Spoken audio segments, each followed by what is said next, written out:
your famous beef with Donald Trump. Donald who? Donald Trump. London Mayor Sadiq Khan is the first Muslim mayor of a major Western capital city. He was first elected in 2016, and now he's running for a historic third term. What I'm most excited about in my third term is the possibility of a government that's pro-London, and that's a Labour government with the general election in 8 months' time. Born in London, Khan's parents moved to the UK from Pakistan in the 1960s. He began his career as a lawyer, specializing in human rights. In 2005, he was elected as the Labour MP for Tooting, where he served until 2016. He then ran for mayor of the British capital, winning that election with 57% of the vote. This is the best country in the world to be a Muslim. In this episode of Real Talk, we attended an open iftar event in London during the last day of Ramadan, where we had the opportunity to catch up with the city's mayor. Today, we managed to speak about Muslim representation in UK politics, combating Islamophobia, his decision to run for a third term in 2024, and even his feud with Donald Trump. Mayor Khan. How are you, sir? All right. Mayor Khan, thanks for coming on the show. It's a pleasure to be on the show. I fought in the rain just to be with you today. Listen, for those that are watching this, it's raining outside, we're hiding inside. Yeah, exactly. All right, so it's been 7 years since you were elected mayor of London. You were the first Muslim mayor of a Western capital. What does that title mean to you today? Does it still carry the same weight that it does today that it did back then? Well, when I ran to be the mayor, I didn't run as a Muslim candidate. Yeah. The aspiration wasn't to be the first Muslim mayor. I'm somebody who happens to be a Muslim. Mm-hmm. Islam is my faith, and I practice my faith. We have multiple identities. I'm a Londoner. I'm English. I'm British. I support Liverpool. I'm Muslim, of course, of Pakistani ethnic origin, of Asian heritage. But clearly, it's an integral part of my identity. And during my campaign, when I ran to be mayor, it was used against me. My religion, my deen, was used against me. But the wonderful thing about this city is, notwithstanding those people used my religion against me, they voted for me in record numbers. And that shows what a wonderful city London is. And the reason why it's important to remember that is there are some people who try to stoke up culture wars. They try and pit communities against each other. Our religion is demonized by many. And so I tried my very hardest to be a good mayor, as an example of the possibility to be both Western and Muslim, to be British and Muslim, and to show that you can be successful and be a Muslim. So it's important for you to make that distinction. I think it's really important for this reason, amongst many others, is I'm not just the mayor of Muslims.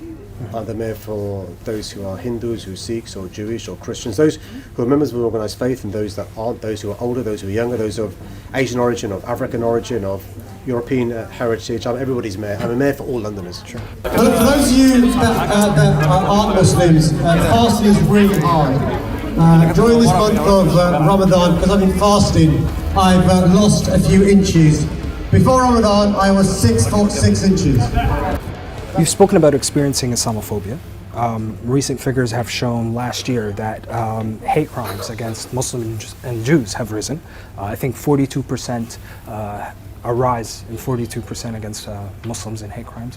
Now, do you see Islamophobia as an issue in this country? And how do you tackle it if you do? Look, I think it's possible to say on the one hand, this is the best country in the world to be a Muslim. I speak as somebody who's an ethnic minority and a religious minority. I would choose nowhere else in the world to raise my daughters. But you can say that, and on the other hand, accept there are big problems around Islamophobia. There are big issues in relation to how our religion is demonized. There are big issues in relation to the portrayal of Muslims in films, in TVs, in the media. There's big problems in relation to when a minority, a very, very, very, very small minority of people from our religion do something that's bad, the entire religion, there's generalization made against that. And we know many Muslims suffer Islamophobia, verbal abuse, physical attacks, mosques facing criminal damage and so forth. And so you can say, I'm really proud to be a British Muslim, but there are problems and we're going to challenge them. What do you think of Hamza Yusuf's election? I'm incredibly proud. I'm so proud that we have, not just a Prime Minister of Asian heritage, it's really important, but we have a First Minister of Scotland who's not just of Asian heritage, but of Muslim faith. What's wonderful as well, it shows that we Muslims aren't one homogenous blob. We've got diversity within the religion of Islam and indeed within the Asian ethnic origin as well. You can be Labour, you can be Tory, you can be SNP.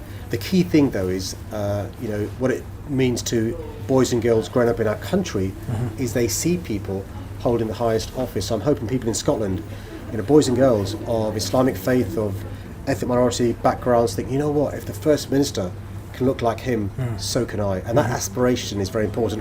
I've got this saying, you can't be it if you can't see it. And people can now see our Prime Minister. On many things I disagree with him. On many things I disagree with him. But you can't escape the fact we've got an Asian Prime Minister, right? Same goes for Hamza in Scotland. The difference is Hamza's a friend, Rishi's not. Well, actually, I want to ask about a similar scenario that you've been in, that Hamza's actually been in. During his campaign, you've had several media outlets kind of zeroing in on his faith, making all sorts of speculations. On the other hand, you had some conservative Muslims coming out and say that, he's too liberal. Is that a price you pay as a Muslim politician in the UK?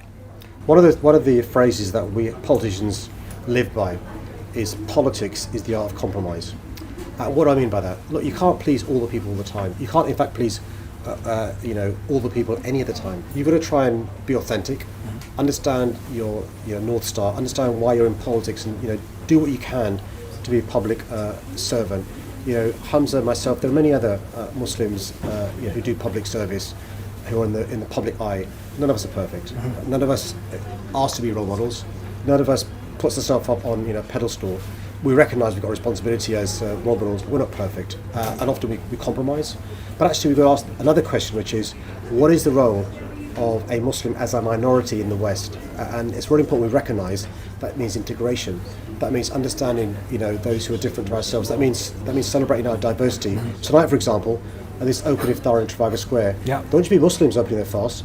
There'll be people from different backgrounds, different ages, different. We've seen the queues, people lining up. Great. Yeah. And the great thing about open iftar is, it's a way of breaking bread and making friendships. And that's the joys of London. Our diversity is a strength to be celebrated rather than a weakness to be denigrated. Last question, because I know you have a place to be. Your famous beef with Donald Trump. Donald who? Donald Trump. What, you won your re-election, didn't you? There's a great tweet.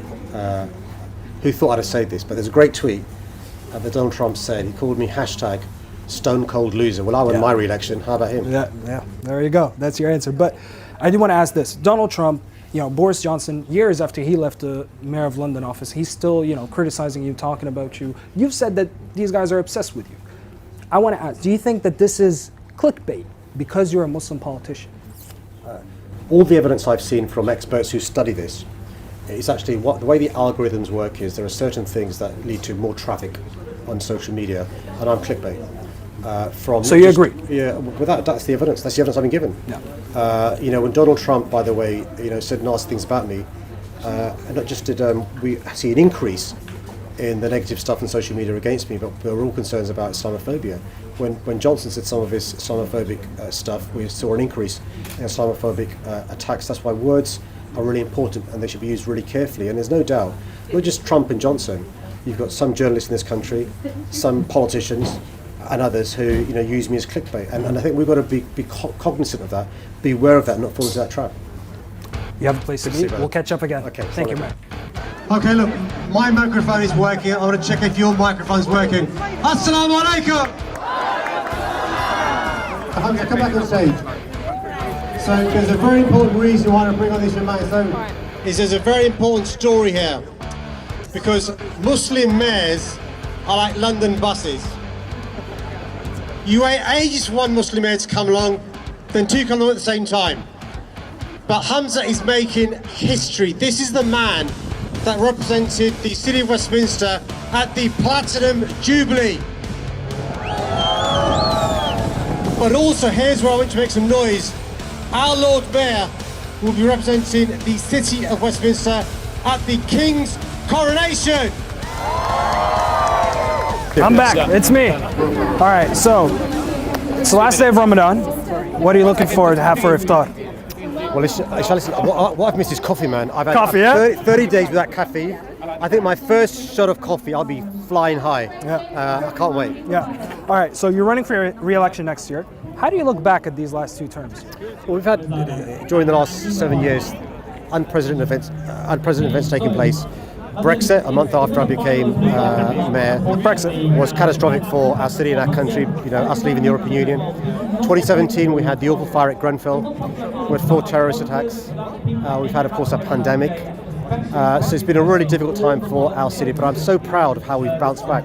You were a fierce opponent of Brexit. You said, I think one time you said that you can draw a curve between the Brexit campaign and hate crimes. How has Brexit changed London? Well, look, just look at our economy, right? So you look at other cities and countries in Europe, their economies haven't shrunk like ours, their productivity hasn't gone down like ours. So the hard Brexit the government negotiated has been damaging to our country. But the good news is, in London, our underlying strengths are still strong. Financial services, professional services, culture, tech, life sciences, students. And so we're doing okay in London, but we could be doing even better had we not left the EU.